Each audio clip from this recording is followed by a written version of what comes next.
Hi, everybody. It's so nice to see you here. Welcome to the 8th annual Future of Speech Online, hosted by the Center for Democracy and Technology and Stand Together Trust.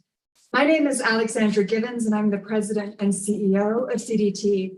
We're a 30-year-old nonpartisan nonprofit organization that works to protect users' civil rights, civil liberties, and our democracy in the digital age. I'm delighted to welcome you to this incredible event where every year we tackle a major topic related to free expression online. Last year, we focused on generative AI and its implications. This year, we're focusing on how online speech impacts elections in ways that are good and healthy for democracy, and some that are less so. With more than 60 elections happening worldwide this year, and our own general election in the US just 50 days away, over 2 billion people will head to the polls this year. The stakes are tremendously high. Digital technologies have been critical for making access to information about these elections widely available, including by sharing candidates' messages, helping small and upstart campaigns reach voters with ease, and connecting us to the many events on the campaign trail that we can't attend in person. But there are challenges and harms as well. Researchers, election administrators, and voting rights experts have raised significant concerns about the use of digital tools by malicious actors to stoke hate and harassment, create and target false and misleading information, and undermine trust in electoral processes. These efforts have real impacts on democratic participation. They may even lead to violence.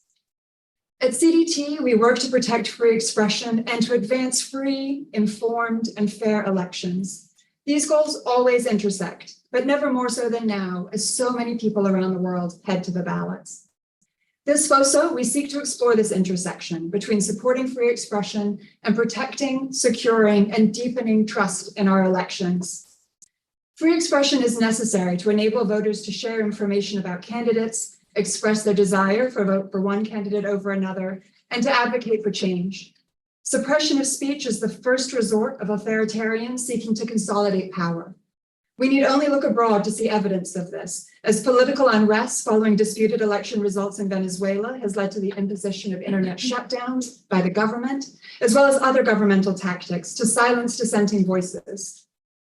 But at the same time, bad faith actors are increasingly sowing fear and division by disseminating false or misleading information about our electoral processes, or in a manner designed to influence those processes, both within our borders and beyond. Academic research that seeks to better understand our information environment and strengthen our electoral systems has come under increasing attack, hampering our ability to understand and combat adversarial threats. Layoffs within key trust and safety teams have challenged companies' ability to enforce their election-related policies consistently and equitably and provide necessary support to election officials seeking to boost authoritative information. Meanwhile, local newsrooms continue to struggle with tight margins that make high-quality news about the electoral process available to others, particularly in Spanish and other languages. Together, these factors work to undermine our information environment, sapping trust in institutions and increasing cynicism, and undermining people's access to trusted information as they exercise their right to vote. For these reasons, we must act to support rights to free expression that are the lifeblood of democracy, while ensuring the safety and security of democracy's most essential process, elections. So how do we do that? CDT has been laser focused on this effort. In the past year, we've led groundbreaking work on combating the unique risks new generative AI technologies pose in our electoral environment. Today, our Elections and Democracy team is publishing a new report with Proof News, stress testing popular chatbots on how well these systems respond to questions from voters with disabilities about how and where to vote. Our AI Governance Lab has been diving deep into the creation of rights-respecting best practices and advice for developers of highly capable machine learning models. And our research team has published landmark research surfacing the unique and disproportionate ways federal women of color political candidates are targeted by disinformation campaigns, often on race and gender lines, which has become even more relevant as the US presidential race heats. Now, as we gather all of you over the next 2 days, we'll hear from disinformation and voting rights experts, free expression experts, technologists, companies, and more about what's at stake in this election and how each of us has a role to play in upholding our democratic rights. We'll begin with Renee DiResta, who has been at the forefront of the research and advocacy field that has been working tirelessly against the erosion of our shared reality. Her research into influence operations and the actors who undermine our democracy has led the way in explaining to the public the impacts of rumors and propaganda on the wider world. It has also caught the attention of political actors that have sought to suppress her research and silence her advocacy for their own partisan ends. We're privileged to have her here today. After Renee, we'll gather a panel of experts moderated by our very own Kate Ruan, director of the Free Expression Project at CDT, to discuss what's at stake in this election season and how we can best guard against threats to individuals' access to the ballot and the information that enables it. Then to close out today's agenda, I'll be back on stage to chat with two leading company voices, Roy Austin, who leads the civil rights team at Meta, and Ginny Badanes, who leads Microsoft's Democracy Forward initiative, about how they're thinking about the election in this critical stretch ahead. We're then back again tomorrow, solely online for great discussions. At 12 p.m. Eastern tomorrow, we'll discuss how to create systems that are resilient against disinformation with speakers from Witness, the Meta Oversight Board, and Wikimedia. After that, CDT's Becca Branham will lead a panel about the online speech questions that courts have tackled recently in Murthy and beyond, and how that will shape how companies interact with governments and election experts to make information about the election available. Finally, we'll close out tomorrow's online session with a panel on how we can create robust data access mechanisms to enable researchers to study the impact technology has had on our elections. It's a packed agenda, ready for a room full of professionals like this, and we hope you'll join us for all of it and spread the word online. A few housekeeping notes as we get started. We're recording and live streaming today's session on CDT's YouTube page and via Zoom. We'll go until 5 p.m. Eastern, and for those in the room this afternoon, we invite you to join us for refreshments after the official program concludes. For our in-person audience, we hope you ask questions, and you can raise your hand and have the moderator repeat the question for our online viewers. And online, folks can ask questions either using the Q&A function on Zoom or submitting questions via email at questions@cdt.org or via Twitter using FOSO2024 and @SendemTech. CDT's communications manager, Elizabeth Seeger, is monitoring these channels and will pass the questions to our team. With that, enough of the opening. We will begin with having Renee come up to join us. Thank you so much again, and thank you all for being here.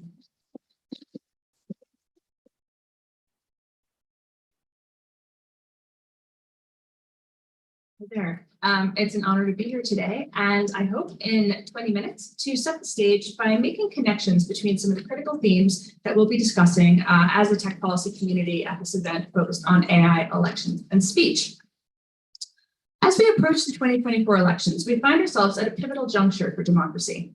This is the first US presidential contest since an election that, despite being free and fair, erupted in violence. This is not an isolated moment of political tension. The digital age's rapid flow of information, both truthful and misleading, has dramatically changed how people engage with elections, both within the US and around the world. And yet, the political climate within the United States feels particularly fraught. Polls as recent as a month ago still find that 30% of the American electorate remains unconvinced that President Biden was legitimately elected. These beliefs were shaped in part through media and elite commentary, including from the former president himself, but also quite significantly through viral amplification chains and the improvisation of social media influencers, algorithms, and online crowds. The challenge that confronts all of us in this room today, from civil society to academia, to government, to tech platforms, is how to best do our part to respond to a crisis of public trust in our elections, at a time when new technologies that are rather adept at disrupting trust in what we see and what we hear are becoming more and more commonplace. This crisis of trust is not singularly caused by technology, nor by social media, nor by online speech, but the design and incentive structures of our online communication ecosystem are contributing. Social media platforms are powerful messaging tools that can raise awareness, that can galvanize crowds to act. We've seen them overused to overthrow tyrannical governments. Yet campaigns have also increasingly relied heavily on these platforms to shape narratives, to mobilize supporters, and to galvanize potential voters. Of course, the same tools that spread political speech and enhance freedom of expression can also be exploited to disseminate misleading or false information.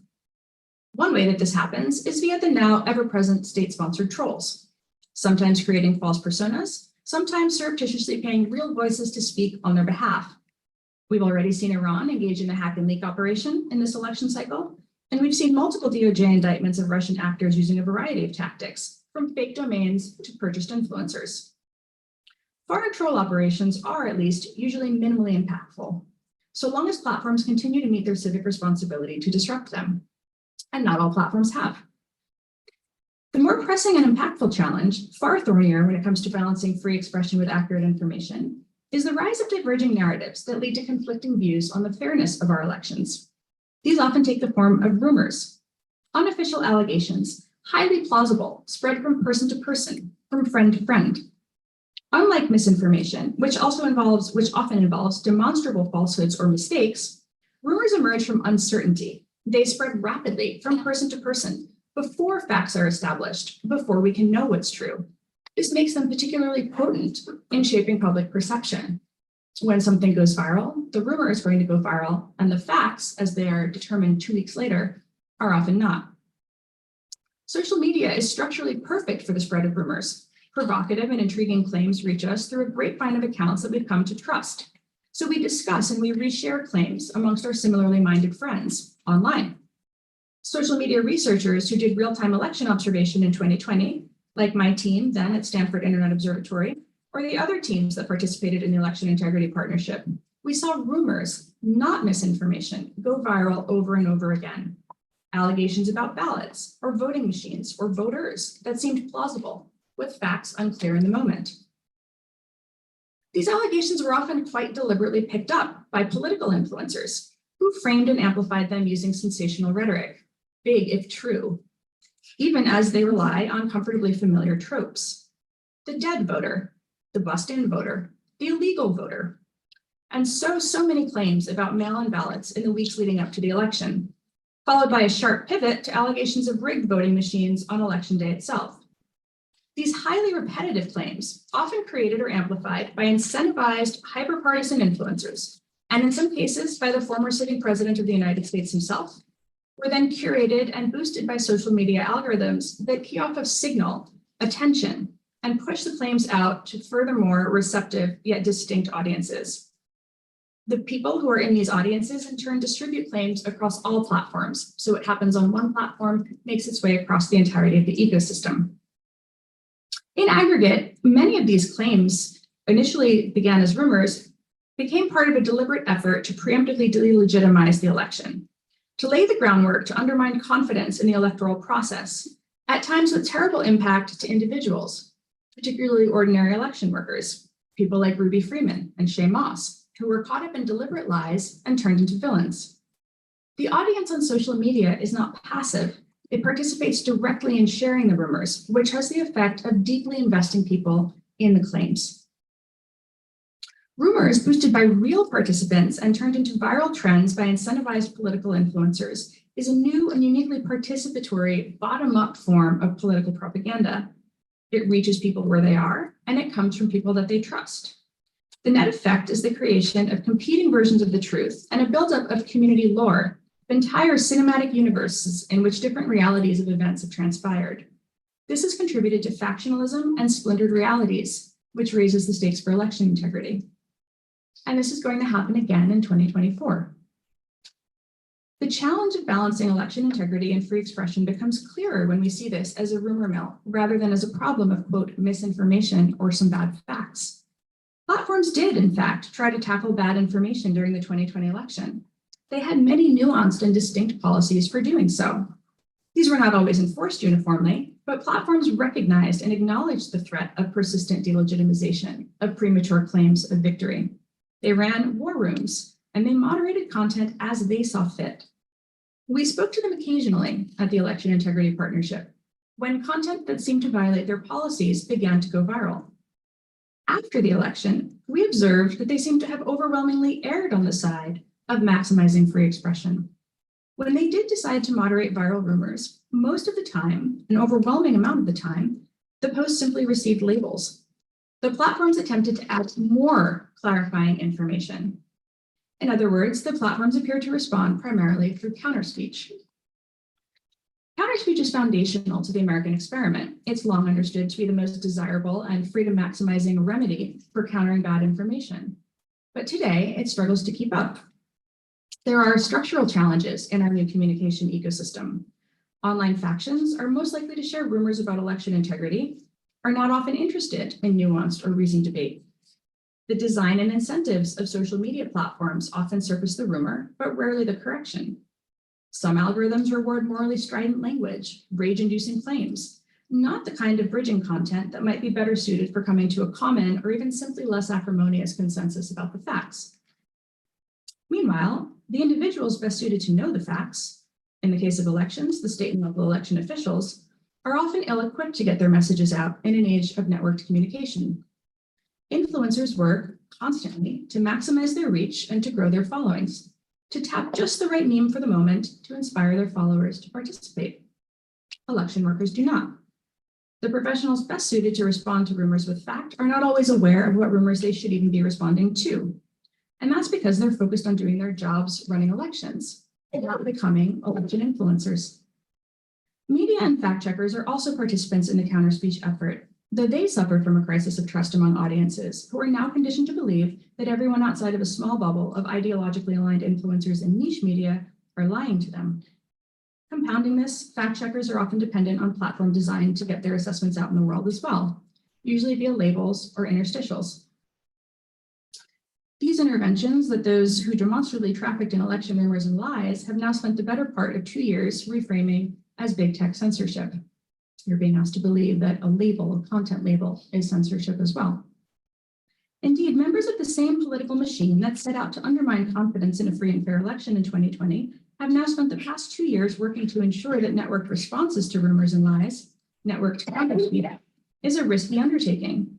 They did this by reframing communication channels as a cabal and a field as a complex, breaking the collaborative bonds that had begun to form in 2020. And they have left American elections less secure as a result. Structural challenges and partisan residue from 2020 continue to plague us, but there are also new challenges unique to 2024. Since 2020, we've seen significant shifts in the social media ecosystem, with users on both the right and the left migrating to platforms with content moderation policies most aligned with their values. This may alleviate some anger and consternation about specific moderation calls, but does not do much to restore American society to mutual trust or a shared reality. And of course, there are the newly democratized technologies like generative AI, which simultaneously enable the creation of unreality and can be used to further undermine trust and belief in the real. Generative AI isn't just a technological innovation. It is transforming how narratives, true and false, are built and believed. From deepfake videos to AI-generated articles, we now live in a world where digital tools that can enhance free expression can also blur the line between reality and fabrication with ease. We know that the state actor adversaries who meddle in our elections have adopted these tools. OpenAI now joins Meta in releasing quarterly threat reports. Here too, however, foreign adversaries still largely lag on the distribution front. Once again, the most impactful use of a novel technology to shape online speech will come from authentic users. Discussions about the risk of AI in elections focus a lot on the theory of sensational fabricated moments, the idea that a deep fake will swing the election. I'm sure everyone in this room gets that media inquiry constantly. However, generative AI is already being used to generate misleading content, from audio deepfakes to LLM-powered persona accounts to fabricated news articles. It's becoming just a part of the political conversation. We have seen the technology used explicitly for manipulation in elections elsewhere in the world, with faked audio appearing in campaigns in Slovakia and the United Kingdom. One thing that generative AI may be used for in the US 2024 election is as a means to fabricate evidence to support the kinds of viral rumors that I've talked about. Evidence of ballot fraud, evidence of people doing things with ballots that they are not supposed to be doing, the sorts of rumors that we saw over and over again in 2020, now with the capacity to produce evidence to support the false or misleading claims. The evidence will be believed or disbelieved based on who the viewer trusts. This is how the technology has played the most profound role in the American political conversation. And we've also seen it shape complex understandings of atrocities and conflict elsewhere in the world. Once again, the core issue is trust, and that is not a problem with a simple technological fix. In 2024, therefore, we are both confronting unresolved tensions from the last election while simultaneously adapting to technologies uniquely capable of producing new ones. In both of these realms, there is a clear need to strike a careful balance between protecting free speech, a cornerstone of democracy, while safeguarding the democratic process. It's understandable to feel a sense of paralysis, yet doing nothing is not the right call. Communication platforms overrun with manipulators yield actively disinformed publics, which undermines democracy and by extension undermines some of our most cherished rights related to free expression. The private platforms that serve as pseudo-public squares have rightly recognized that they do bear some responsibility for minimizing manipulation, harassment, and election delegitimization. Many companies that offer generative AI tools too have recognized their responsibility to ensure that their products aren't misused. Their participation in the development of transparency and provenance mechanisms, which enable users to be more informed about the content they're seeing, is a critical step in our public adaptation to an age of unreality. But this is just a first step. We could see more steps. It's time for the FEC, for example, to recognize the importance of AI content disclosures in paid political speech, such as campaign advertisements, particularly those that use an opponent's voice or likeness. The FEC might also step up and weigh in on the importance of paid influencer disclosures, though that's possibly a subject for another talk. The tension between these two priorities, free speech and election integrity, has never been more apparent. The question is how to strike the right balance. How do we protect the integrity of elections without compromising the rights that define democratic participation? And how can we use technology to safeguard voters' rights to free and fair elections, while also ensuring the protection of speech that supports democratic participation? As we approach the 2024 elections, we stand at a crossroads, one where the integrity of our democracy hinges on how we address the challenges ahead. Viral rumors, deepening factionalism, and the growing influence of AI aren't just technological issues. They are social challenges that strike directly at the heart of our democratic values. But we are not passive observers, and the power to shape the future is in our hands. Together, we can collaboratively and inclusively define the digital landscape in a way that serves the public interest.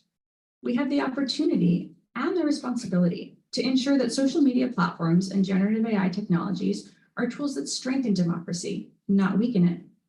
We can create systems that protect election integrity and preserve the freedoms that form the foundation of democratic participation. Look around the room today. There's so much expertise, experience, and insight gathered here. People from within platforms, from civil society organizations, governments, and more. We can forge a path where technology works for democracy and where free speech bolsters the electoral process. Over the next few days, we can get into the specifics about how to use design as well as AI to depolarize, to improve counterspeech, and to bridge between groups of Americans, to do more to restore consensus. Platforms can shift incentives through design. They can encourage engagement with diverse viewpoints, not just those that provoke outrage or tribalism. Regulators can ensure that we achieve the kind of transparency necessary to understand what is happening on powerful private platforms. We can jointly resist the pressure of political machines and continue to take action toward achieving the kind of networked counterspeech that institutions and freedom-loving democracy activists must prioritize today. It's up to us, technologists, legal experts, policymakers, and civil society organizations to make these changes, to build platforms that foster understanding rather than division, to ensure that technology incorporates the values that we hold dear, and to make sure that in 2024, every vote counts and every voice is heard. We have the tools, the knowledge, and the collective will to get this right. So let's use the next 2 days to challenge assumptions, to explore new strategies, and to work together to ensure that technology is a force for strengthening democracy, because the time to act is now.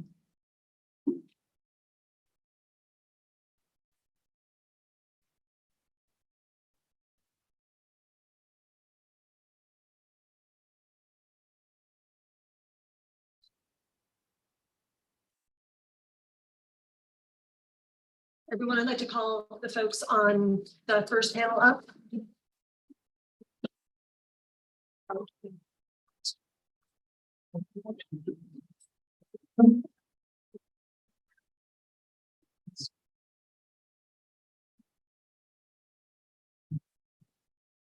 Thanks so much, everyone, and thank you specifically to Renee. I cannot imagine a better call to action or a better way to set up this panel. Truly a wonderful talk. Thank you so much for being here and for your words and for your research. We really appreciate it.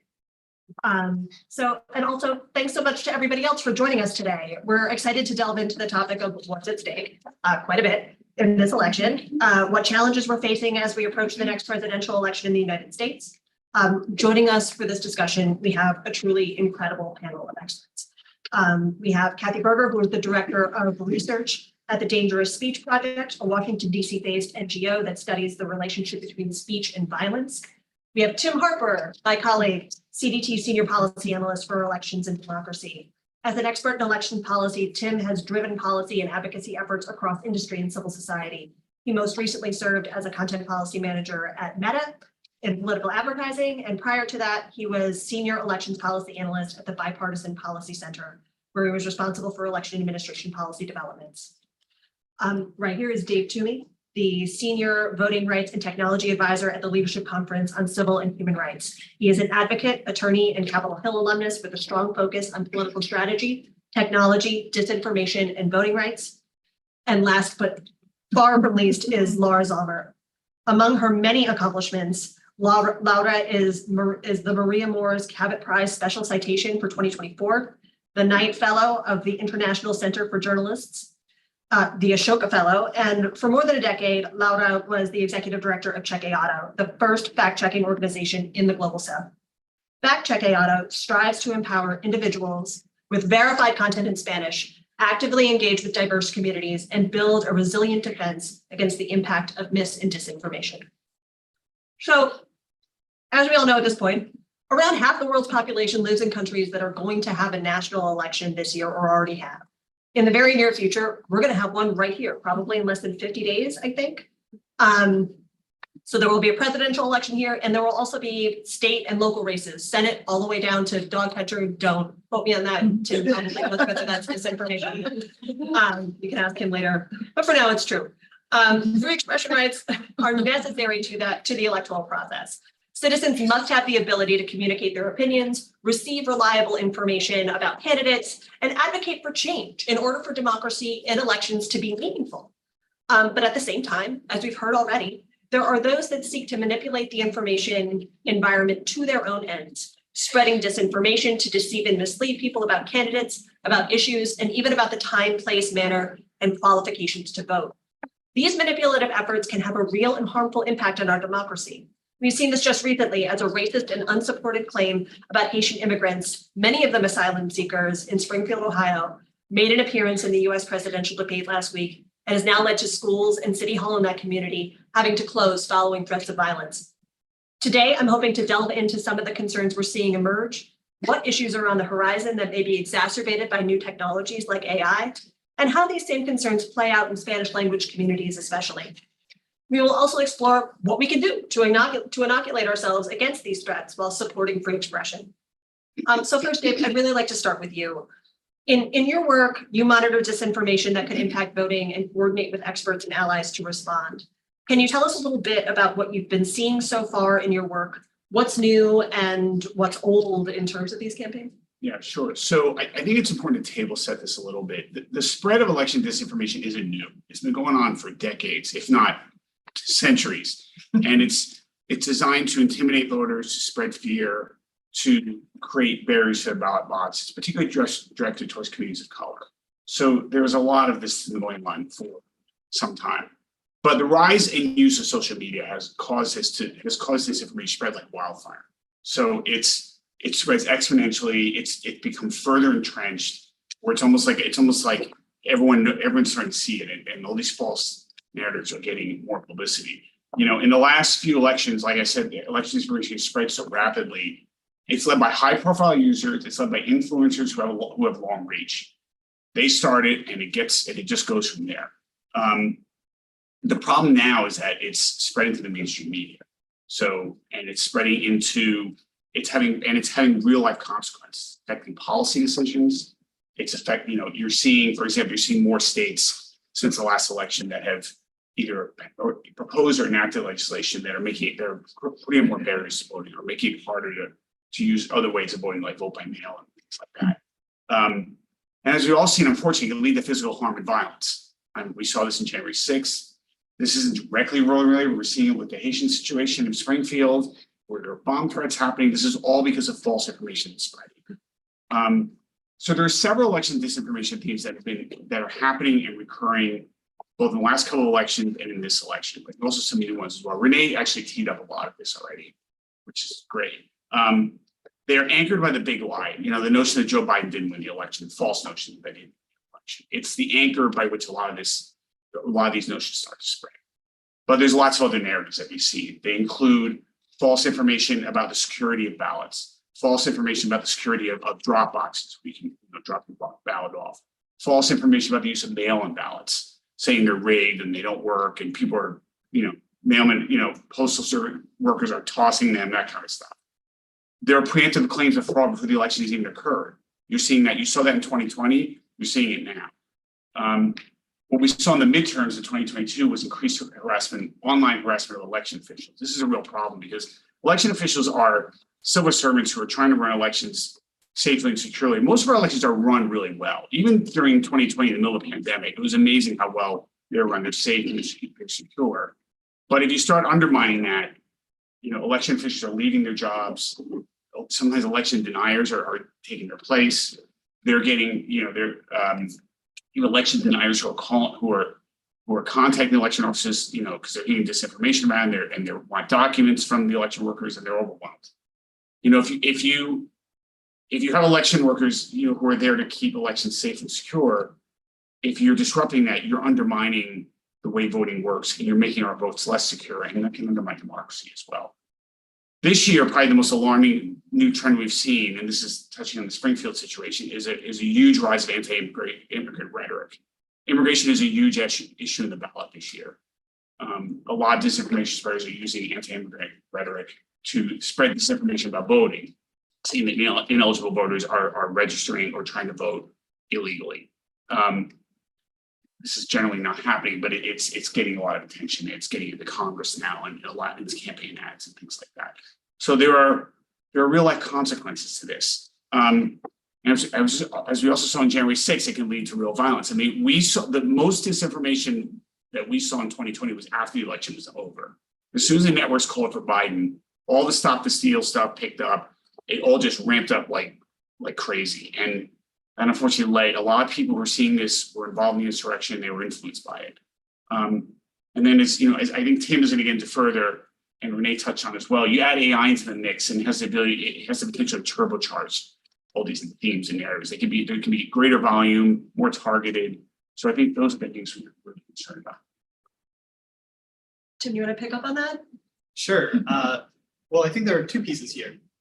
One is what are we seeing now, and one is what do we anticipate and are worried about seeing. And I'll say those are very different things so far when it comes to generative AI's role in election. There are a number of ways in which generative AI has been hypothesized to be used in new ways that could further spread the mis and disinformation that have long existed, right? And I will emphasize that mostly generative AI can be used to spread existing narratives. It's not manufacturing too much narratives that we've seen so far. But the first thing that I'll highlight is that generative AI can create new ways of spreading existing narratives. For instance, we're worried that generative AI could be used for hyper-targeting localized misinformation. So what I mean by that is, take, for example, kind of a publicly available data set of people's phone numbers and a publicly available data set of people's voting location, and sending someone a text message that says, hey, just so you know, voting at Peace Auditorium has been paused because of fire sprinklers. That can be done at a faster scale and a larger range using generative AI than we've been able to see in the past. It can also be used for something like translating information, disinformation campaigns into foreign languages with more accuracy and kind of in-community specificity than is usually capable. This sort of disinformation being translated into other languages typically is extremely time-consuming and costly in a way and generative AI can make that a lot easier. But I would say, kind of in addition to those things, separate from disinformation, it also poses risks of misinformation. And this is something where CDT just published a report today, which looked at responses from 5 different chatbots, Meta, Google, Mistral, Gemini is Google's, and OpenAI, and another, which is that said, the results found that a vast majority of information had some sort of insufficiency. Over 60% of the information we found had some sort of insufficient answer. In some instances, that was because of straight up misinformation about things like the voter registration deadlines, laws for voting online. So in many states, people with disabilities are able to return a ballot electronically or vote online. Many of the chatbots got that information incorrect, which could lead someone to have incorrect information about how they can fill and return a ballot. They also incorrectly stated that voters could, in some states, do curbside voting when they could not, or in other instances, stated that they could not vote using curbside voting when they could. That sort of misinformation is something that we're very concerned about, because it's not a theoretical disinformation campaign, but good, like the average voter seeking information on their way to the polls could impede their ability to exercise their vote. I would say separate from kind of the things that we're concerned about generative AI causing, there's also a broader societal risk here, which is that fear of generative AI is in many instances now kind of the worst outcome, because in part due to kind of the spread of information that people are aware that generative AI can be harmful. They're becoming more afraid that other information could have been created by generative AI and therefore might also be unreliable or misleading, which has led people to have less trust in facts in general, which is often referred to as the liar's dividend. This kind of fear of generative AI playing into elections and the outcome being decreased trust in elections is, I think, maybe the most pernicious threat that we're experiencing this election. It's something that I think society, government, and the companies kind of all have a responsibility in trying to reassure the public that while these are theoretical risks, we've actually been seeing less of this than we anticipated so far, which I think is unlikely optimistic number for me to have at the beginning of this conversation. You're usually a ray of sunshine though, Tim. Okay. I'm going to make things worse then, because most of the time I feel like we are proceeding in a conversation where we are assuming the conversation is happening in English. But not all conversations in this country, in fact, many of them do not happen in English. So I'd like to turn to Laura, because I'm wondering what you see in the communities that you represent in the Spanish community, what the Spanish-speaking community, what are the similarities between what we've already talked about? What are the differences? What is happening in the Spanish-speaking world? Yeah, for sure. You mentioned that I've been running Chequeado in Argentina for more than a decade. Since April 2022, we launched a project in the US that is called Chequeado, mainly to take action and to better focus on this information in Spanish or other languages than English. And the reason why we are doing this is because no one did it before. And that's a problem. Obviously, we can pay attention to what the platforms are doing or not, or what the academia is doing or not. But the main problem is there are not enough resources. There are not enough clever or smart minds focused on tackling this problem. And then what we are trying to do in Chequeado is just to put together a lot of disparate efforts, taking into account local media that in some cases have just 2 reporters, or academics in different universities that start to pay attention to this. Because really, since 2016, the US is discussing about the problem of disinformation targeting Latin communities. But which are the strategies, which are the investment that the US, like Red Carpet, did on this is pretty small. Then mainly what I can bring to the table is not necessary that different are completely different narratives. And this is something that is not just happening with Latino communities in the US. If we see the main narratives around the world, we see global patterns. And we've been discussing the same happened with violence speech. The patterns are the same. Bad actors, the ones that are creating this information to earn money, they're not necessarily interested in innovation. What they are doing is repeating what it was successful, what was efficient. If something engaged people anywhere in the world, probably they're going to copy it, adding a hyper-local component. And where's this, the question I promised to answer now to the point, is why matter to create content in Spanish in a country where 62 million people are Latino and 42 million people answer in the census that they speak Spanish at home? Then in some cases, they choose to get their news in Spanish. If we don't have a good offer, for sure, we are letting it out, where bad actors are champagne and just winning all the battles that you can imagine. And the problem with that is that all the media, all the small media or the Spanish-speaking media are struggling with resources and also are struggling with the algorithm from the big techs.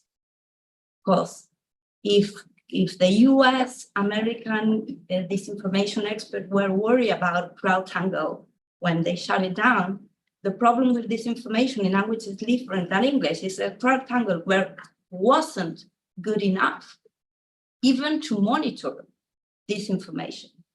Because disinformation in Spanish in this country is not just one. Mexicans in Texas are talking about some topics one day that is not the same that Cubans or Venezuelans are talking in Florida, or the discussion from Puerto Ricans or Salvadoreños in New York. Then for sure we need to figure it out. Better tools that include human knowledge, language knowledge, slangs from different countries of origin, cultural knowledge, all these big narratives that are globally are really viral, are really successful when they include or an actor or an element from the food or something that makes that appealing for you.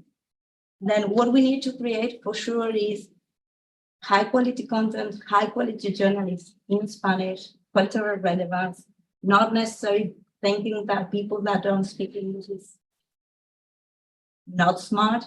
It's just they don't trust on mainstream media in this country because they don't feel represented. They don't feel they are necessarily addressing them. It's not enough to translate from English to Spanish. There's some topics that no one is covering. No one is paying attention. That obviously the efforts that we are doing are pretty small. Now we are 108 media and grassroots organizations working together. We meet once a week for an hour just to discuss about the false narratives in Spanish that we are receiving from the communities. Technology is useful, but we also need to build trust. If we don't build trust on that community is going to continue just watching YouTube and getting their news in WhatsApp from their families and friends that no one knows who they are. Then, yeah, just start from the beginning, start doing high quality content, not just from media, also from non-for-profit, also from the government. How many content in Spanish your own organization has available in Spanish? And when I'm talking available, it's not just on a website. This community wants videos for YouTube and cards for WhatsApp. And that's their choice. If we don't give them that, someone else is doing it and probably going to be not necessarily reliable or high quality content. Sorry that I've been so long. No, that was incredibly helpful. I mean, what you're saying is we should basically listen to people and meet them where they are. I think that's absolutely true. Kathy, I wanted to turn to you too, because in your work, you study the kinds of speech that move people towards accepting or committing intergroup violence. Can you talk about, I think that's, slightly different, though deeply adjacent to a lot of the speech we've been talking about so far, but I was hoping you could talk about what we're seeing online with respect to the election right now, some of the narratives that have taken hold and how technology can. Yeah, thank you. And you're right that it's a little bit different than thinking about kind of access to getting to the poll and voting, that we see elections as these particular moments in time that makes dangerous speech more effective, right? So there are things that happen in the world like pandemics and elections and conflict that make people already feeling this sense of precariousness. And then when they hear that there's another threat, it's more believable. So for the past 10 months, we've been working with a team of researchers to document dangerous speech in the United States on a range of topics. And when we're looking for a speech that we consider to be kind of dangerous, right, that can convince people to accept violence as an option, we tend to see these similar rhetorical patterns that we've talked about that are around the world, right? Dehumanization is one that a lot of people know, but there are other ones too. So, for example, any speech that suggests that members of another group pose kind of an existential or mortal threat to members of the in-group, that is something that can make violence seem acceptable because it makes violence seem not like an offensive reaction, it makes it feel defensive. It makes it feel like there is this threat. And so me reacting to it is just me defending myself, right? Even though we know those threats are often not true. And so in this election, we have seen a lot of dangerous speech, as I'm sure you all have seen, either in the news or in your own kind of communities, dangerous speech targeting immigrants, calling them criminals, calling them invaders, suggesting that if kind of the state of the US continues, that everybody is in danger, that the country is in danger. We've seen lots of dangerous speech targeting trans communities and their healthcare providers. The rhetorical patterns around that really focus around the threat posed to children.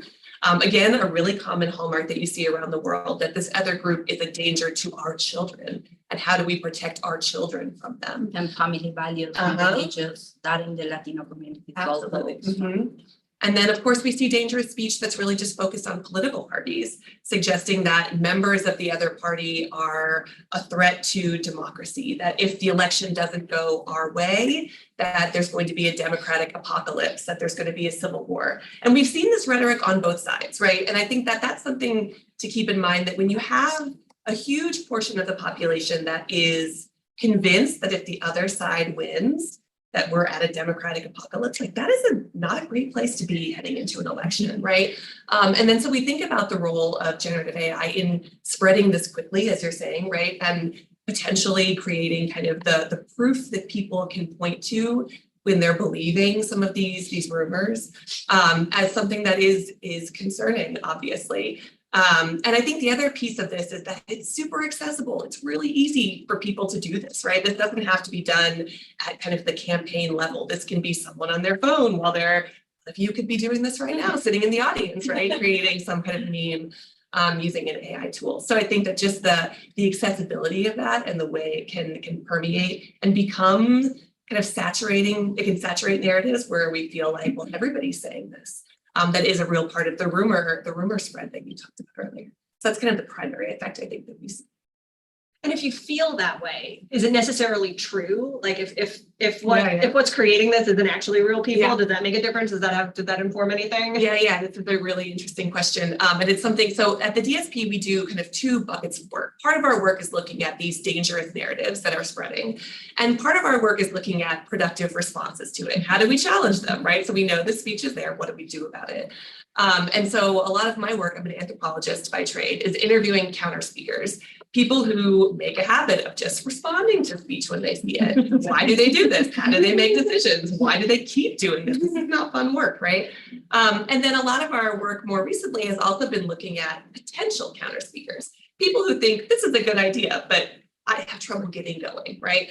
And this idea of AI, what I come to think of as like the specter of AI, has really come up for them because you hear them kind of talking through their decision-making process about should I engage, should I not, where should I engage? And the idea that like, we don't even know who's right? We don't know, does this person actually believe the thing they're saying? Is it a bot that's posting it? Is it a person, but a person who is just saying it because they're trying to start trouble or chaos, or they have other intentions. And just that little bit of kind of emotional friction in the process of doing counter speech is a big deal, because it's not an easy thing to do to kind of put yourself out there in that space. And so even that little bit of wondering, kind of, is this authentic content, I think can have a big impact on the robustness of democratic conversation that we're seeing online.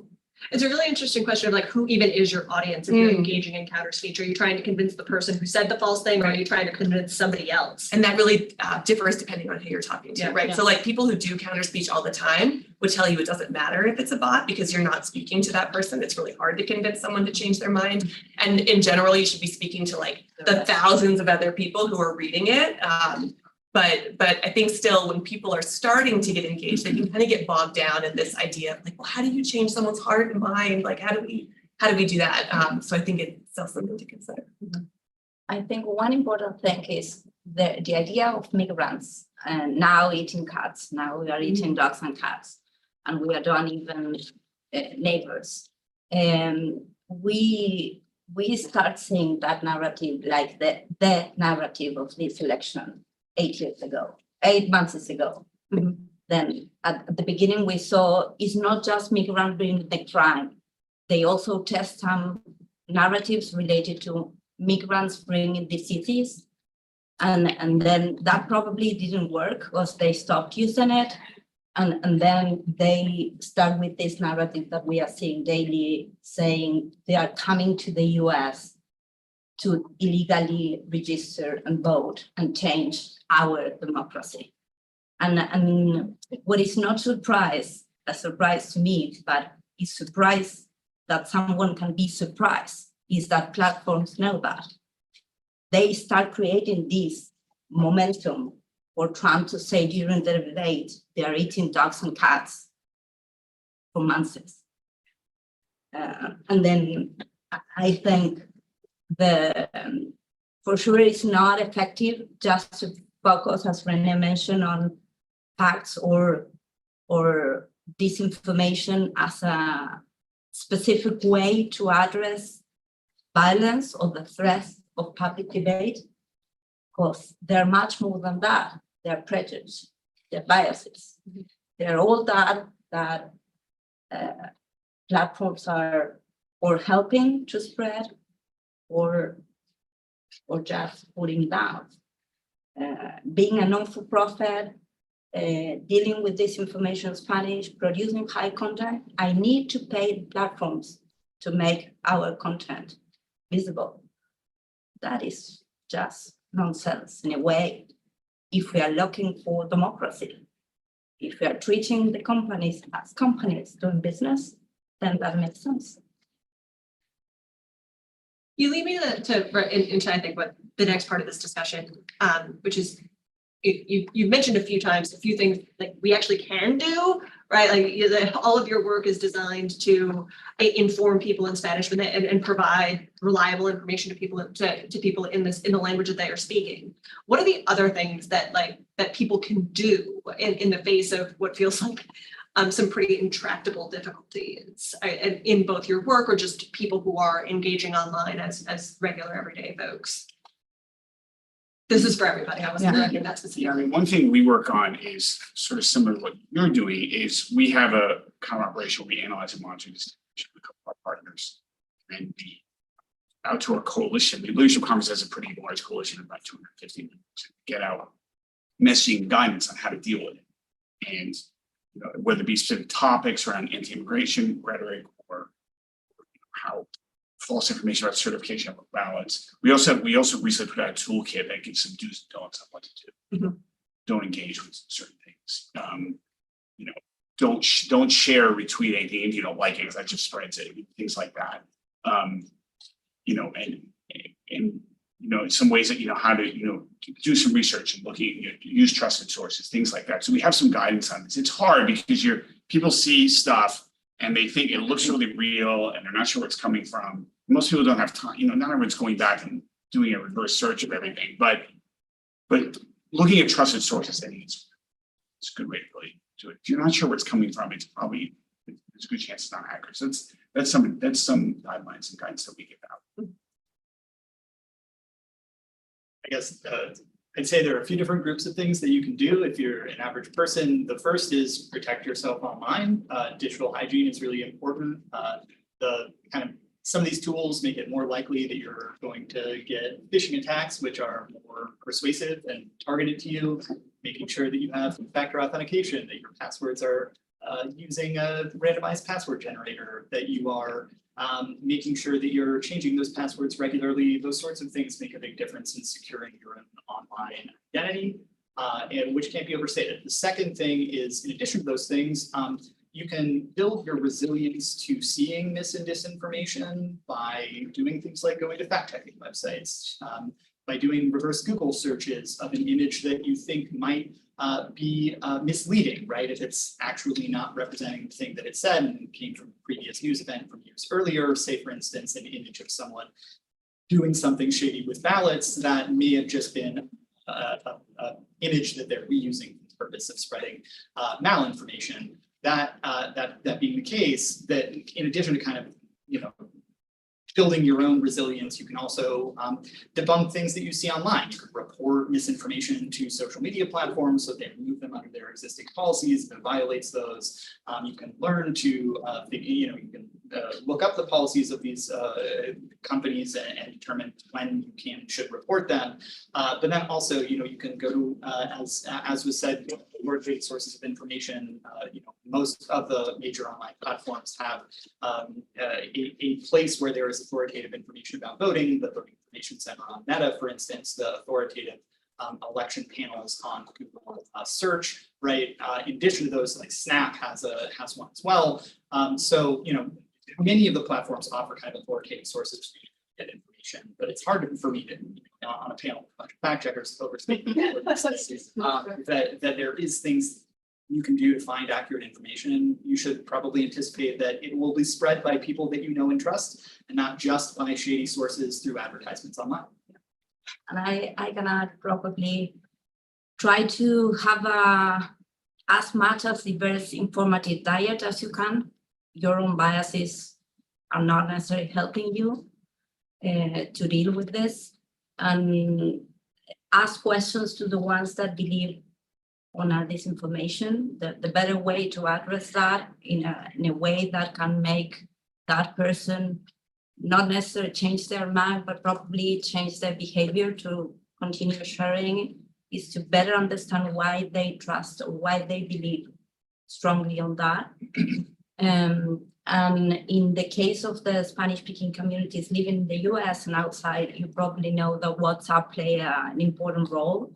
New research from NYU show us that while white Americans use 15% WhatsApp to get their news, Latinos who speak Spanish in the US use WhatsApp 74%.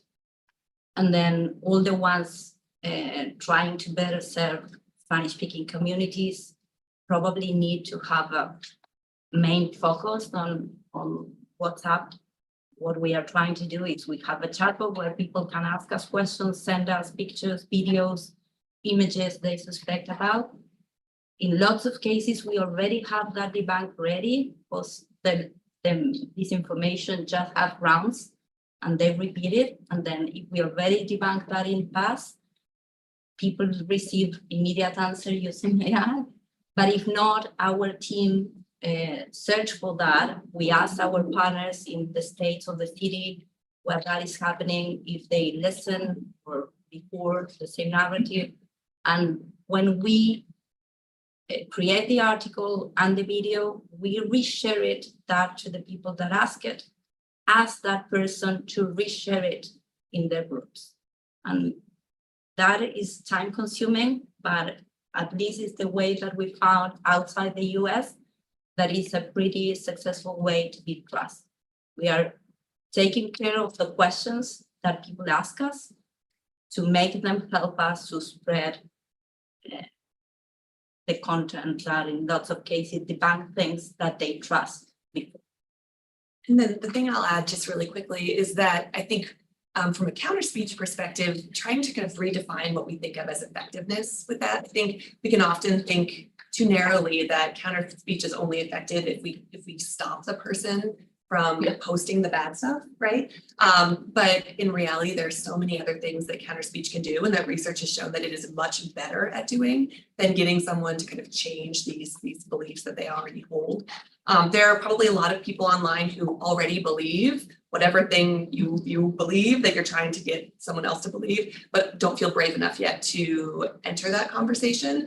And as opposed to what research shows us about the bystander effect in person, online it seems to work really differently. This is one really interesting finding that's kind of bubbled up through counter speech research, that when one person does something, one person enters a conversation, it doesn't dissuade other people from acting. It actually makes it much easier. It's much easier to be the second or the third person to come in and say, yeah, I also think this is wrong. So we can kind of, even if you're just speaking to other people who might already believe what you believe, we can kind of hold strong and hold norms against disinformation and against dangerous speech, just by convincing other people to also express those beliefs visibly. One mild follow-up, one more question after this is over, but I wanted, what does humor help?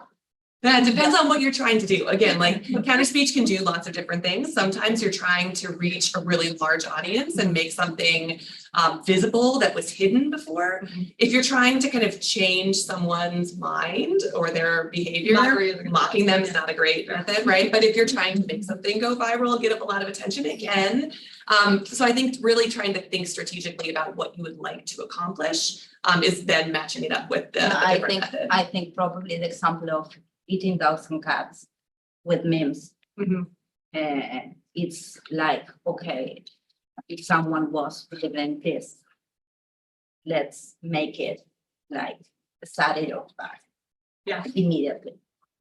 And I didn't measure how that was. And if someone changed their life or not, but for sure, there are much more people aware that there's someone just not paying attention or seriously that same.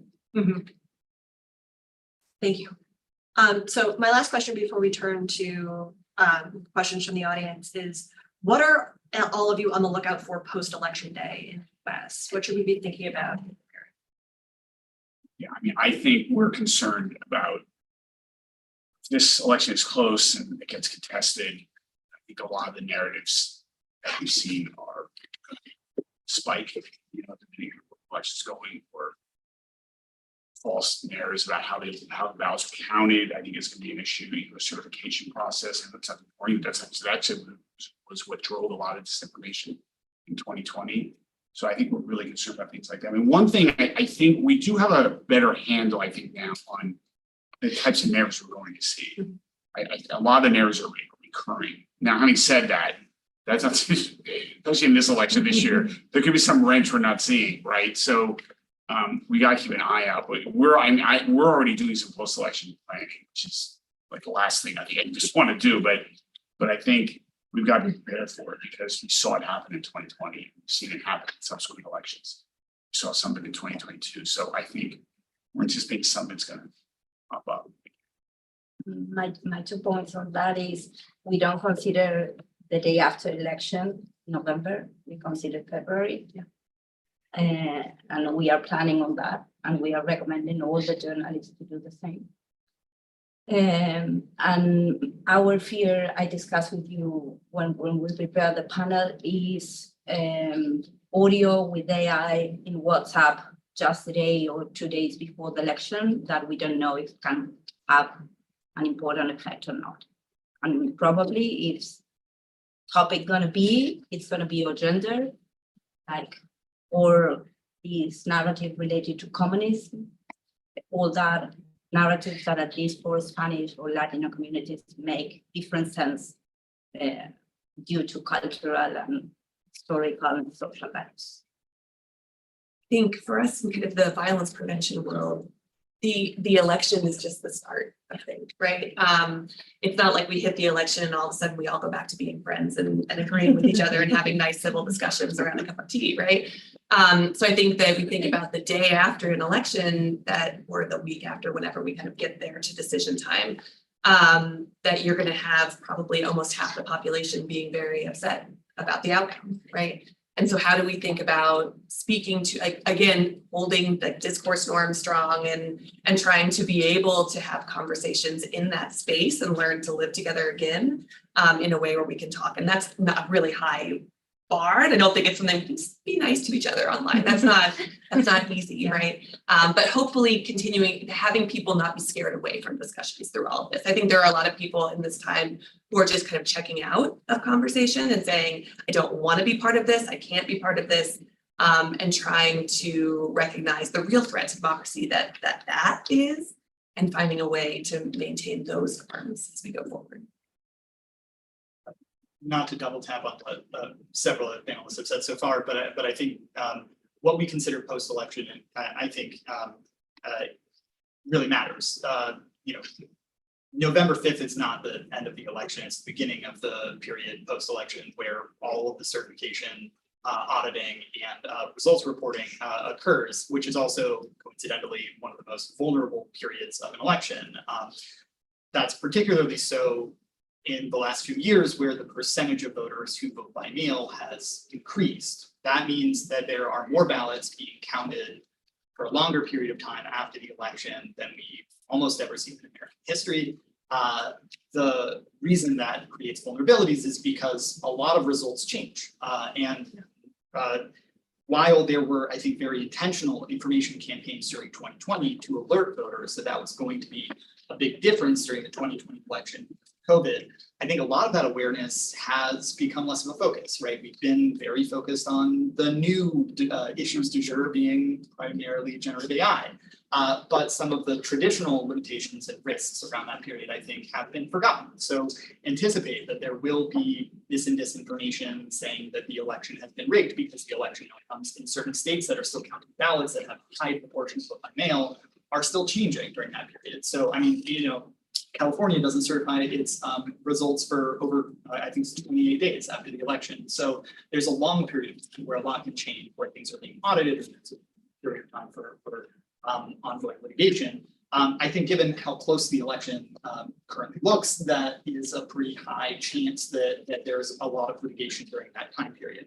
So anticipate that will be the case. Kind of in addition to the post-election period being vulnerable pre-certification, then there's also obviously the January 6th and post-January 6th period where the votes are actually tallied by Congress, and then the Electoral Count Act comes into play. There's been a lot of movement in that space since 2020, and that's great. I still think there are vulnerabilities to kind of create opportunities for political violence, which I think are something that we Thank you all. Audience? Can I turn to questions from Ash? Hi, I'm Ash from Stand Together. My question was surrounding, we just have seen this situation unfold in Brazil between an electoral judge, and I think he has many other powers, and Elon Musk, who has no powers but is influential. And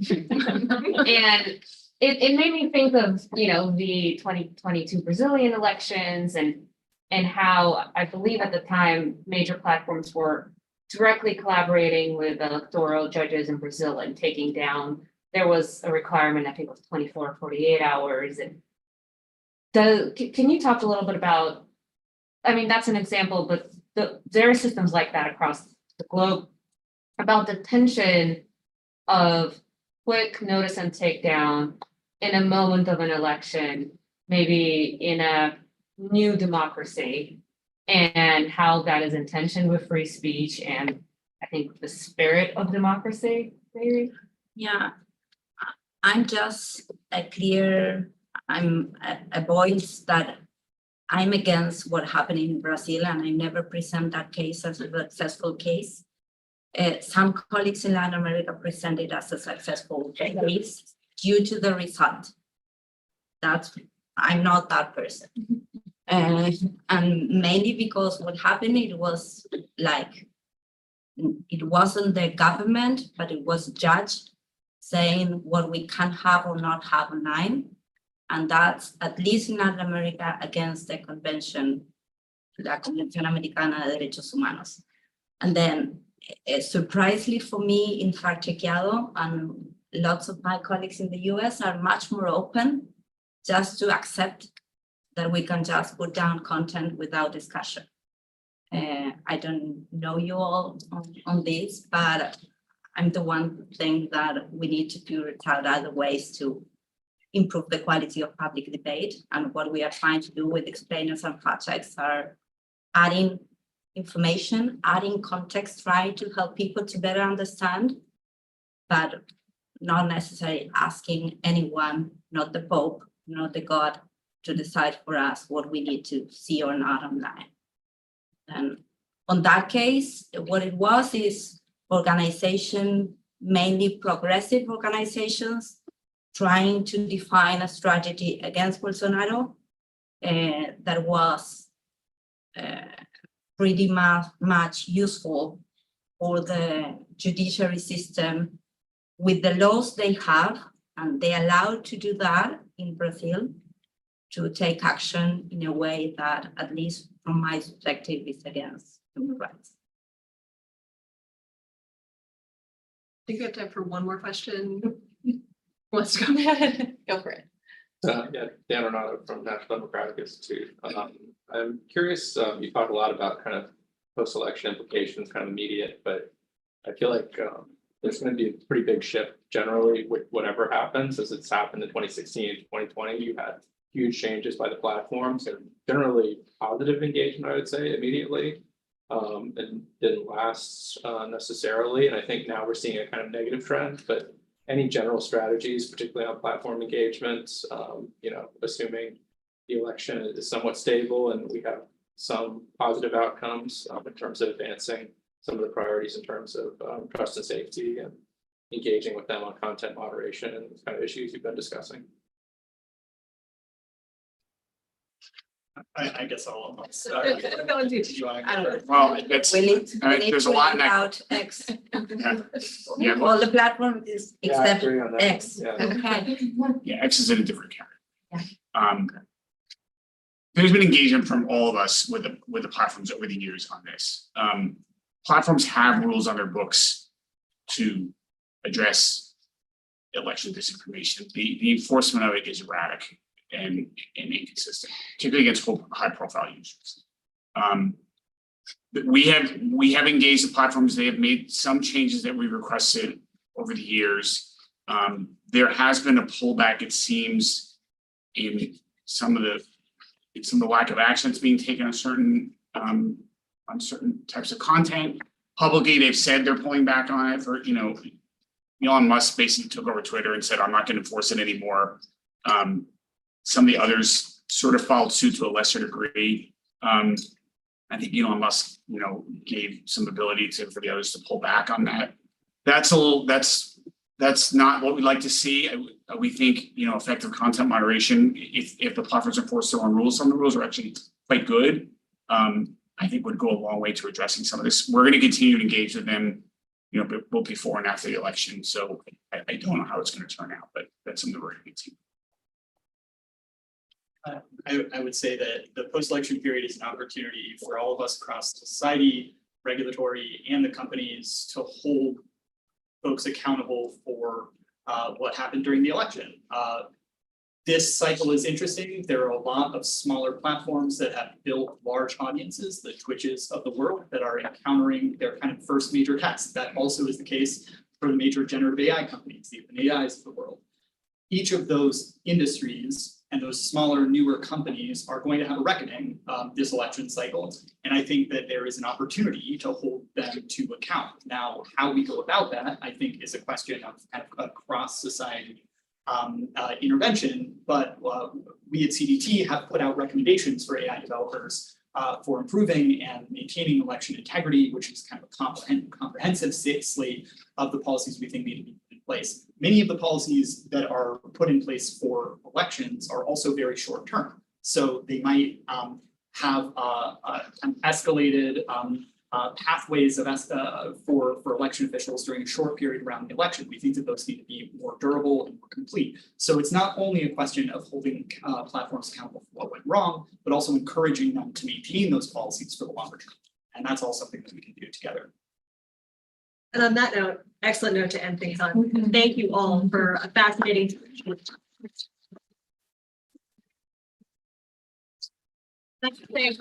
We're 2 minutes away from our next panel hosted by CDT CEO Alexandra Gibbons. I hope you all hang out for that while we make some changes. And if there are more questions for the panelists, stick around. We're going to feed you and do drinks afterwards. So please stay for discussion afterwards as well.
All right, folks, welcome to our fireside chat. I am here to introduce them. So we've heard a lot so far about the historic number of elections this year, the risks that are posed to them, and some potential interventions that we can take. Some of the most important actors in our information ecosystem are the companies that facilitate the creation and distribution of the speech we've been examining. The rise of generative AI is driving rapid changes across various sectors, and its impact on the information ecosystem is a pressing concern. How will these technology companies and technologies themselves reshape the way information is shared and consumed? What challenges will arise for government, campaigns, and the public? CDT's CEO, Alexandra Reeve-Gibbons, is going to dig into these questions with Facebook and Microsoft, examining how these tech giants are addressing these issues and what best practices they can offer to the industry. So joining Alex, we have Roy Austin, Vice President of Civil Rights and Deputy General Counsel at Meta, a role that is the first of its kind in the tech industry and one that is incredibly important for Meta. Prior to joining Meta, Roy was a partner with the law firm of Harris, Wiltshire, and Granis. He also served as an honors trial attorney with the criminal section of the Civil Rights Division, where he investigated and prosecuted hate crime and police brutality cases around the country. Deputy Assistant Attorney General, Civil Rights Division at the U.S. Department of Justice, where he supervised the criminal section and special litigation section law enforcement portfolio. And as White House Domestic Policy Counsel, Deputy Assistant to the President for the Office of Urban Affairs, Justice and Opportunity, where he co-authored a report on big data and civil rights.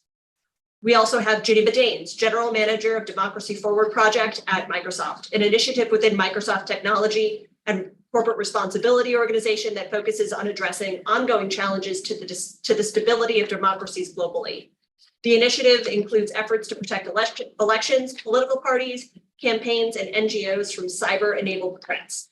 The Democracy Forward team also leads Microsoft's work to improve the information ecosystem, which involves combating disinformation, expanding news distribution, increasing media literacy, and working with community-based programs and newsrooms to use technology to expand their reach.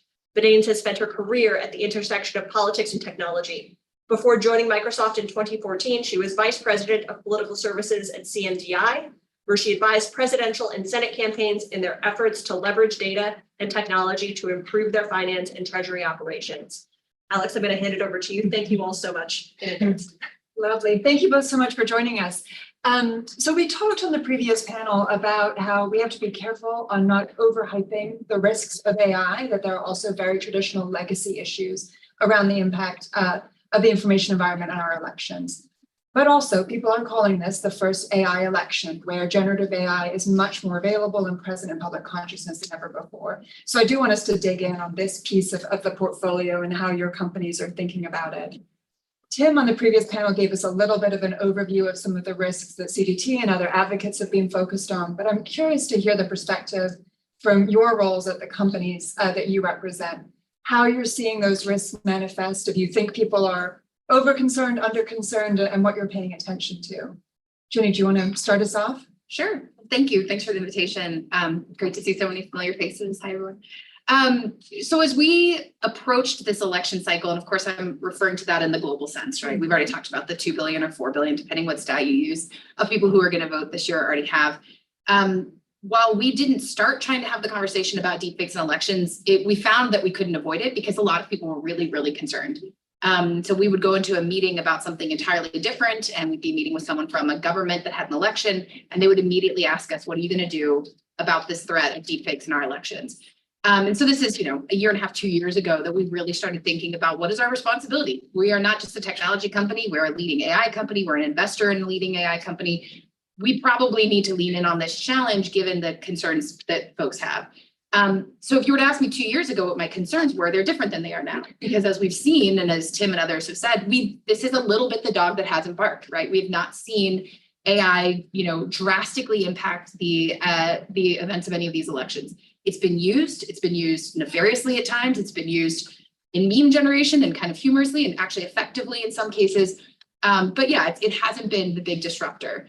But here's the thing. We are 50 days out, if I'm doing my math right, from the election, and we don't know what's coming. We know that nation states have interest in disruption. If you look at the report from ODNI or some of the warnings from the US government, as well as from companies like ourselves and Google and others, we know that adversaries are looking to disrupt the election.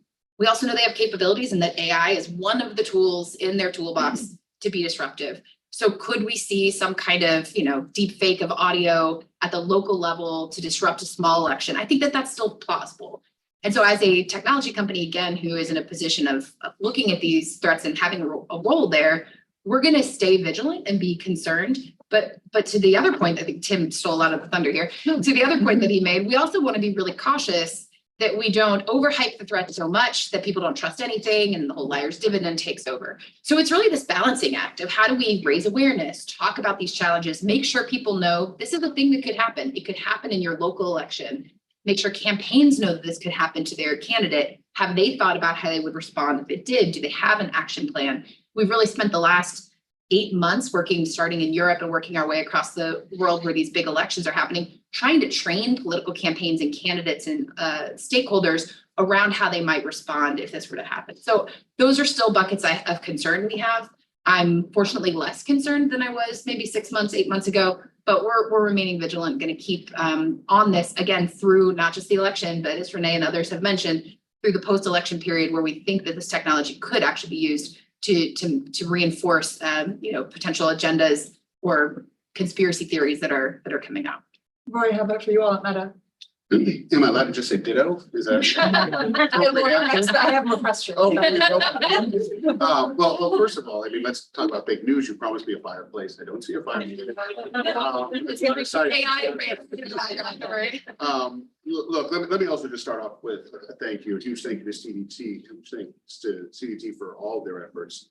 And one of the people we turn to and get information from and get ideas from as the things we need to be doing more of. Also, let me do a quick shout out to two members of my team who are here. Bobby Hoffman in the front row is leading our voting work for the civil rights team. And then Manar Wahid, who leads everybody else on the team in various ways. Look, we have not seen the problems that I think a lot of people expected to see with AI. We've seen some stuff. We saw what happened in New Hampshire with a use of a Joe Biden voice. AI is getting better. The deep fakes are getting better. The audio is getting better. The ability to do real damage seems to be getting better, but we have not seen it yet. Look, this has been a matter for Facebook now, Meta, for close to a decade now. Something that we've been looking out for, something that we've been trying to stay ahead of, put in protections for the election, for the vote. But at the end of the day, it's the same old, and this is since the founding of America, misinformation and disinformation and misleading people for political power or for other reasons. And this has been called by Nick Clegg, our global vice president, an accelerant. And so the possibilities are there. On the other side of that, AI can also be used to help us deal with these issues. So AI can be used to help us content moderate at a scale that we couldn't do before. AI can be a way for us to identify, and I think we'll get into some of this, identify the deep fakes, identify the foreign actors, those who are trying to do harm to our election. So not as bad as I think a lot of people expected. Must still stay vigilant with respect to all of this. I think it's helpful to think about two different types of risks that can be exacerbated by AI. So one is the deepfakes issue, right? So misleading audio, video, images. The other is coordinated inauthentic activity. So when people are they can do this without AI for sure, and they have for a while now, but using AI to increase the prevalence of fake social media profiles, how easy it is to generate an entire conversation between bots in convincing sounding English language, for example, with, a hyper targeting, et cetera. And I think it's helpful to talk about those two things because the threat vectors and the interventions are going to be slightly different.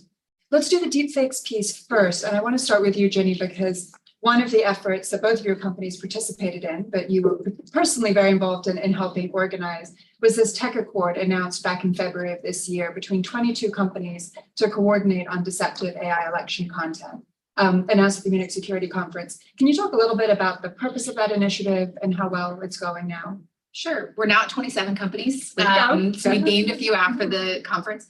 So I would start by saying the intention of it was to pull together the leading technology companies, both on the creation side of AI as well as the distribution side, and those who serve in both capacities, to lean into the moment and take a little bit of responsibility and acknowledge to the public and to governments, we see this as a possible threat. We hear you, again, going back to all of the feedback we've been getting, and we are going to lean into our responsibilities on this. In many ways, I feel like while a lot of you are probably like, yeah, that's kind of table stakes, I don't think we had that kind of collaboration around previous threats to election cycles when it comes to the information environment. So I think coming together and kind of joining together on that statement was impactful in and of itself. But of course, that's not sufficient, not enough. So we also put together a series of commitments, 8 commitments about what we were going to do as companies to address it.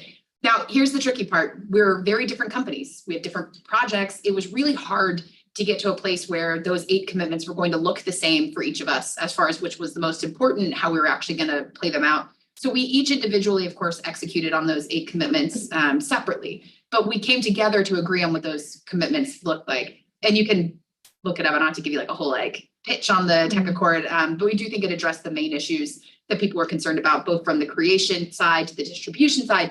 And then on the detection side of it, what we were going to do from a policy perspective, again, not having the same policies, but that we would have policies and we would enact them. And then finally on sort of the societal resilience side of it, which is a huge component, which I'm sure we'll talk more about, and in many ways is probably the most impactful thing we can all be collectively doing to create a more resilient public when it comes to this. So that's what we did in February. Since then, most of the companies have put out follow-up blogs detailing how they are individually executing against those 8 commitments. And we're at the 7-month mark of the tech accord signing. Our colleagues, as well as a colleague from Google, will be testifying on this this Wednesday in front of the Senate Intel Committee. So I think you can expect to see some updates from people about how they've, coincidentally, about how they've been executing against their commitments and how we're sort of thinking across industry about what our obligations are.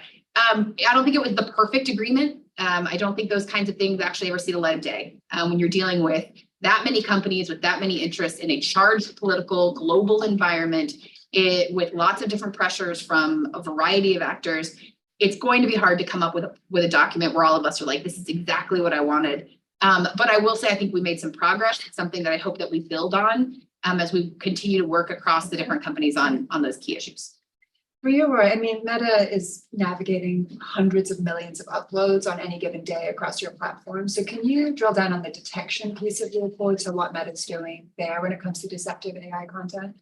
Yeah, and I'm not sure hundreds of millions even covers it. It might be billions. And look, the number one thing and most important thing is for us to be transparent and as transparent as possible, because others have to be able to look into what we're doing, how we're doing it and things like that. And so that's been a big effort. Internally, we're doing a ton of the red teaming work, which is one of the pieces of this. And red teaming, I presume most of you understand, that's basically just doing your internal checks, having your experts, internally an expert, run through things. And I think we heard about one of those with a paper that CDT just put out on accessibility. Is that's the kind of thing you have to do, is you have to ask your AI the hard questions, see what responses it's getting, so that you can make sure that you are protecting people from bad information, false information, or whatever it may be. We as a company, we are dealing with the inauthentic coordinated behavior. We are dealing with the coordinated inauthentic behavior. Sorry, let me get my acronym right here. And that is at levels of hundreds of countries, of nation states, and individuals constantly trying to either break our systems or to make them create false information for others. Look, it's just incredibly important that we deal with industry, that we deal with government, civil society organizations, deal with everybody on trying to get this thing right. Because there right now is no, the rules are being made by the companies largely. And so the companies need to have responsibility. And one of the pieces of responsibility, and I'll just do a shout out to the fact that my team exists, is having a team internally that is constantly looking for these issues, looking for these problems. So you want the external pressure.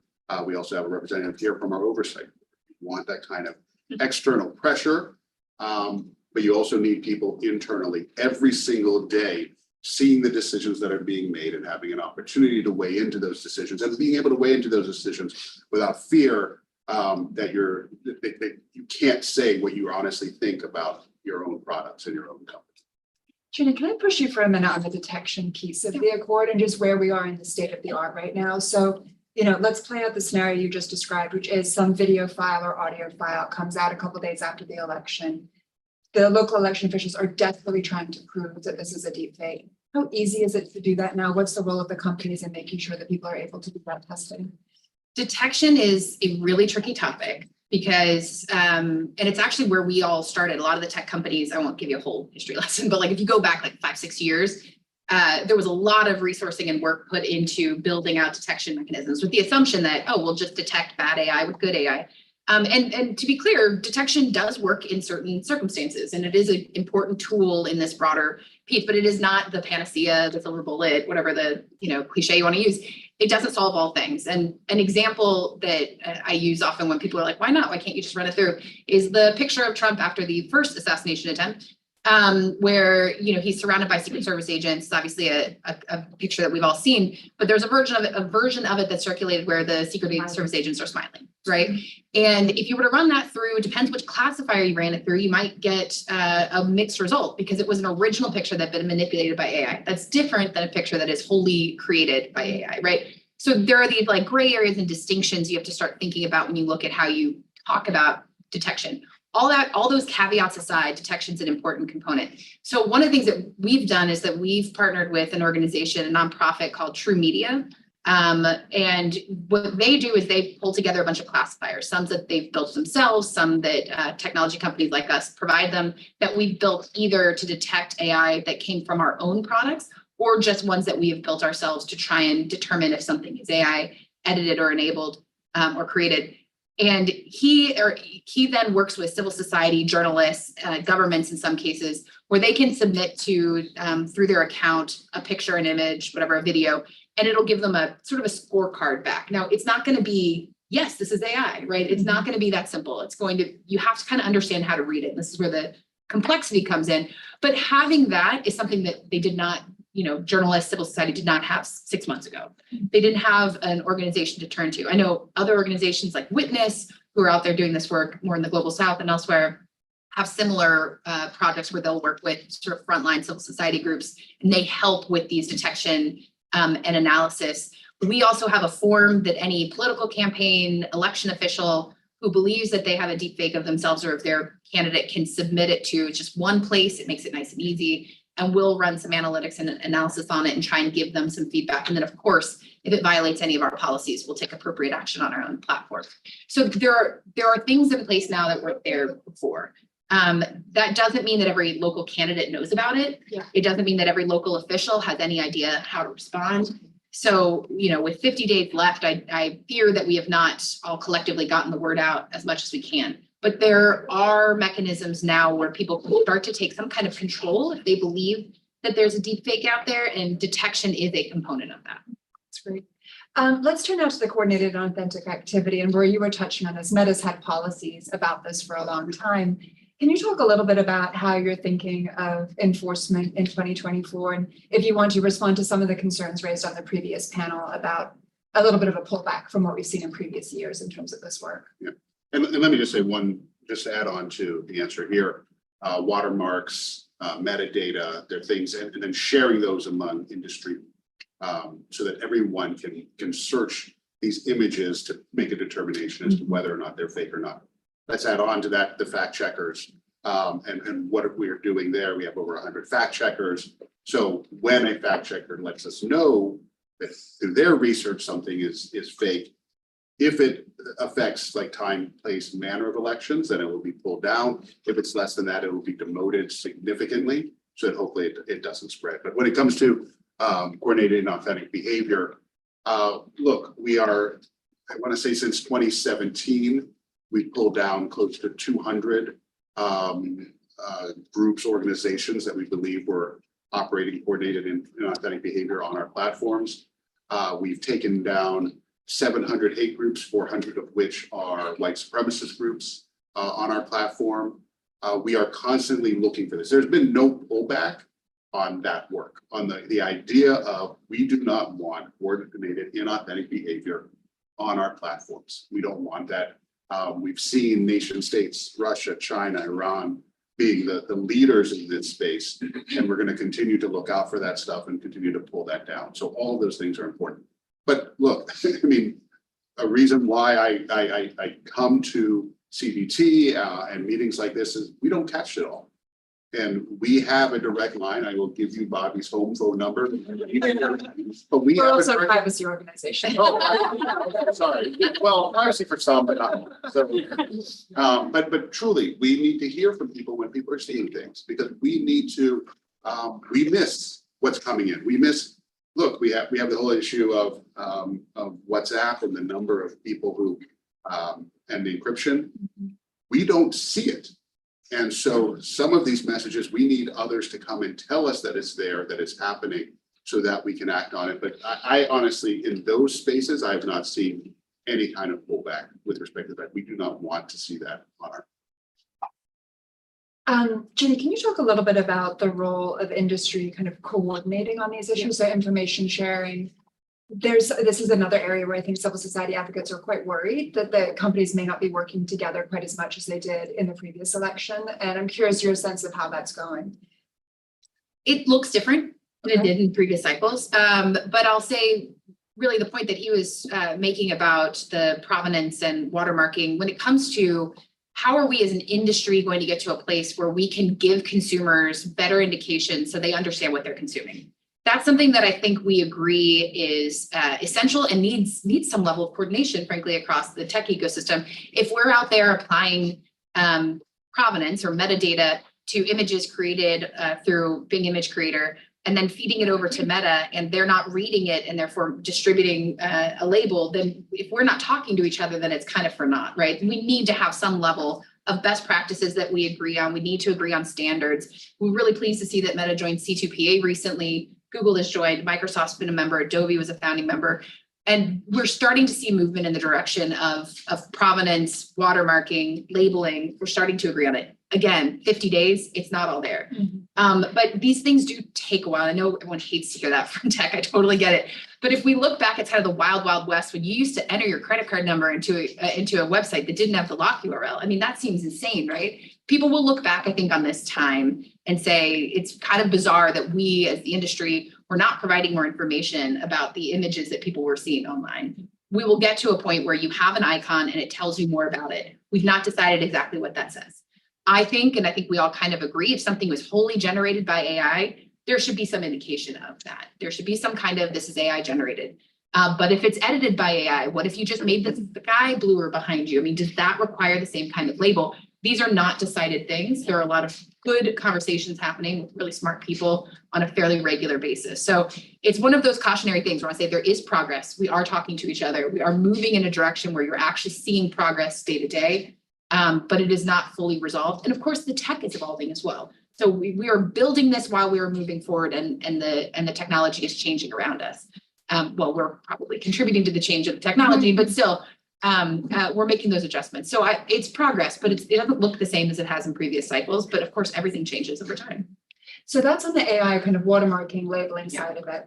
Moving over to coordinated authentic activity, or kind of where we're seeing those threats of foreign interference, but also when it comes up domestically as well. How strong do you think the threat sharing and information sharing is between companies there? I'd say the analyst to analyst sharing is still quite strong. When we see indicators, and I need to be careful here with how much obviously I say, but when we see indicators on our platform about nation state interference, and through our research identify that another company may also have similar indicators, we will share appropriate indicators with them, right? That conversation is still continuing and is strong. And that's frankly not necessarily just about elections or politics. Right. That's a more general way that the industry works together when it comes to cybersecurity protections, which I think is important. We're a little bit less on in the conversation, just given where Microsoft sits in the ecosystem around coordinated and authentic behavior. I know we have colleagues at LinkedIn who do have conversations like that with their peers at other organizations. It's a little bit less an area that we play in than some of the other tech companies. But we do share information and talk with one another, again, strongly at the analyst level. Right, anything to add to that? No, I mean, we all recognize the dangers here and to figure out ways to work together on that information sharing side. Look, we just took down, I want to say, a number of Russian organized groups. We're going to continue to do that work. And then we also do a quarterly report. And I hope people, we have these reports that go out there and you know, one thing we want to hear as a civil rights team is, are these reports telling you what you need to know if you're even reading those reports? So We're we reading have, them. We're reading them. but are there other questions that these reports need to be answering? Because this is something, it's public, everybody can read it, everybody can see what's happening, and we want to make sure that these are providing information that people actually. I'd love to build on that actually, because when I talk about things changing, one thing that's also changed is that we are all talking more publicly about these things in a way where you don't need to have the private conversations as much anymore, right? The fact that these transparency reports are coming out so often, you know, Microsoft, you would never have seen a threat intelligence report from Microsoft on nation state behavior in previous election cycles, but now that is something that we do on a regular basis. So we have also come around to the very clear idea that more transparency in this space is good, and making sure the public hears it and they understand what's coming is important as well. So that's one of the things that have changed, is a lot of us are just telling everyone about this information and not just each other. I want to take us now to a different topic. Laura spoke really powerfully in the last panel about the need to focus on non-English language communities in the US as well as, of course, globally. And CDT has done a whole body of research actually looking at the effectiveness of large language models in non-English languages. It's hugely important because when content analysis for moderation purposes, for threat detection is happening, if the models aren't working well in English, it obviously creates significant vulnerabilities for communities. So I would just love to hear from both of you, and Roy, it'd be great to have you start on how well you think the platforms are doing in their non-English language kind of content moderation, content analysis, and threat detection. Okay, I think the answer is mixed.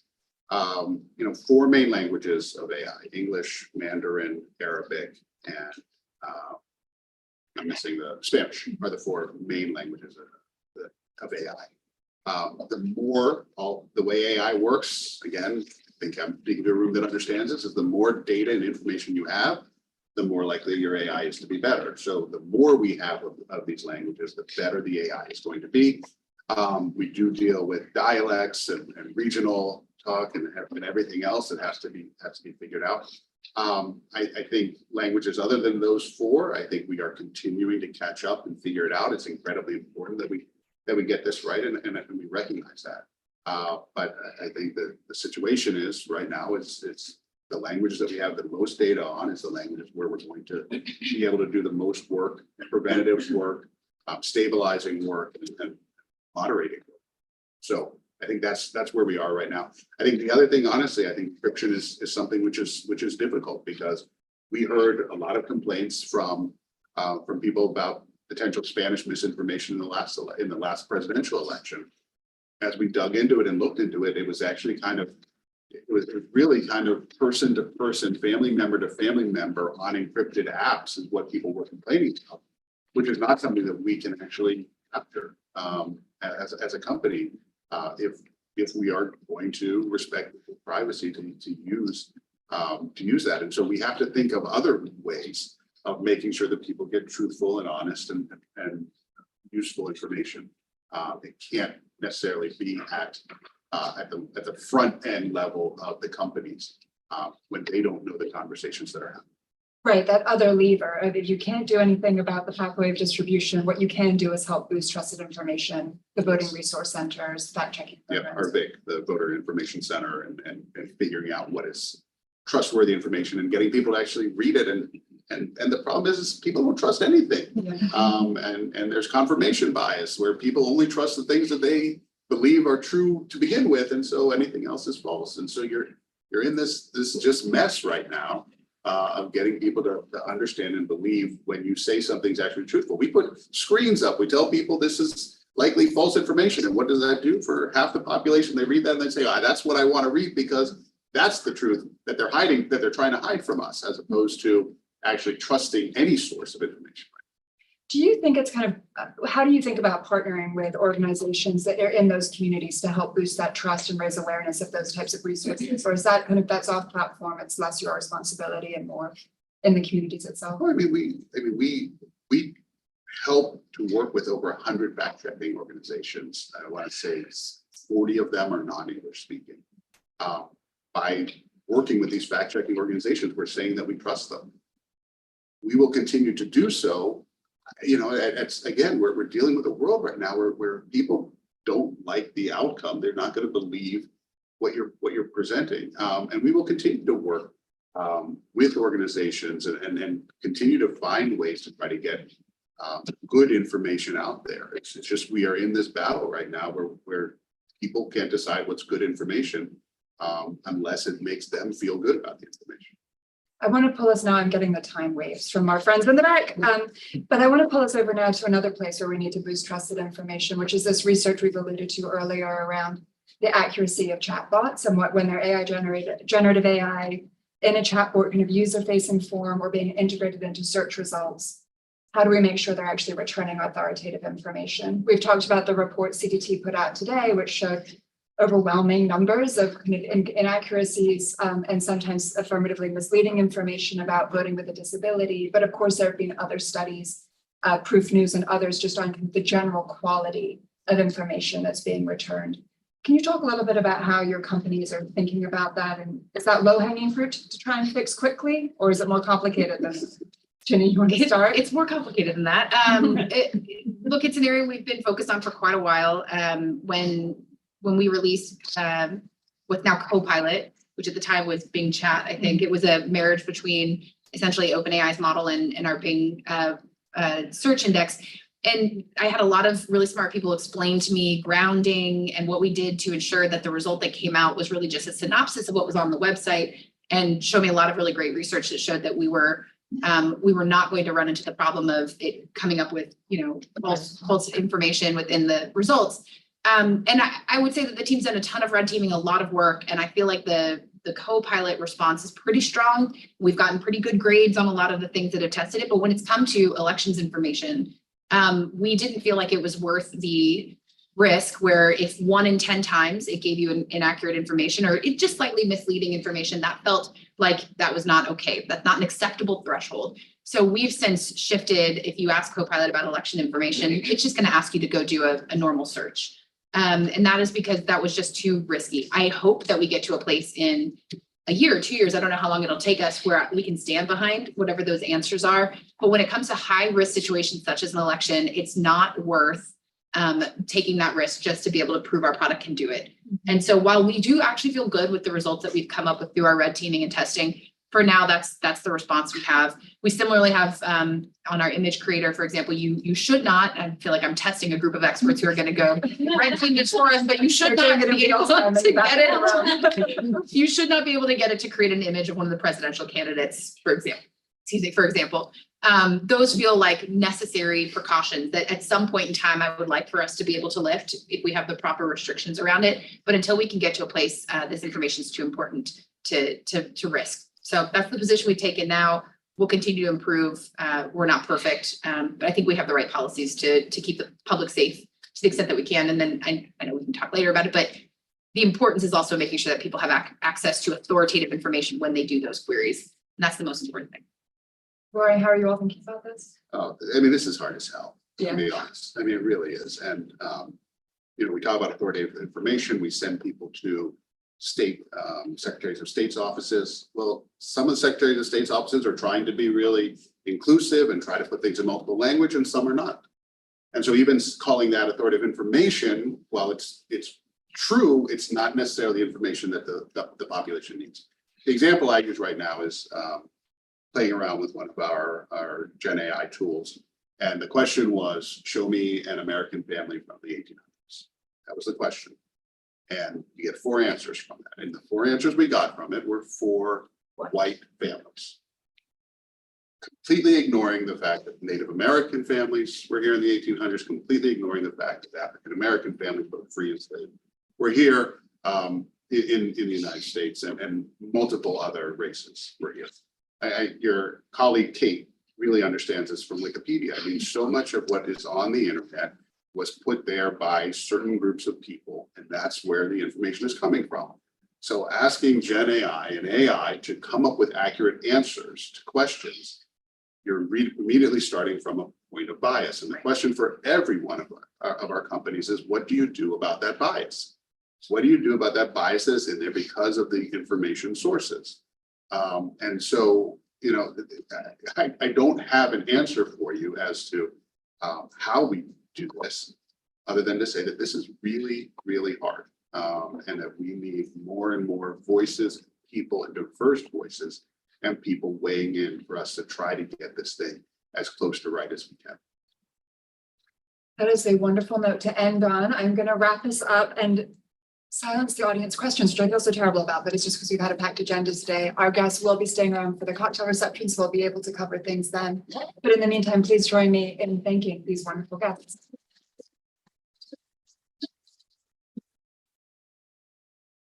I was asking if Kate is coming back up to wrap up this conference, and I am going to take the mic for now. We're so grateful to all of you for joining us. For those of you who joined us over the live stream, thank you. We're very happy to have you.